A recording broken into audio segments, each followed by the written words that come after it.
2013 жыл Қазақстанның шаңғы жарысы федерациясы үшін ірі жеңістерден басталды. Денис Володка әлем кубогын иеленсе, Николай Чебатько әлем біріншілігінде қола жүлдегер атанды. Осының арқасында алдағы қысқы олимпиада ойындарына орай спортшылар кемінде 12 лицензия алуға үміттенуде. Команданы қажетті құрал-жабдықтармен самұрық-қазына қамтамасыз етпек. Биыл әл-ауқат қоры тарапынан федерацияға 300 миллион теңге бөлінеді. В этом году федерация будет. Осы жылы біз үшін ең бастысы жұмылып, шоғырланып, Сочиде үздік көрсеткіштерге қол жеткізу.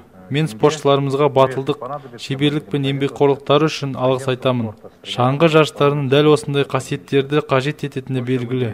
Сондықтан баз демеуші самұрық-қазына қоры атынан Сочиде табыстарға жетулеріне тілектеспін.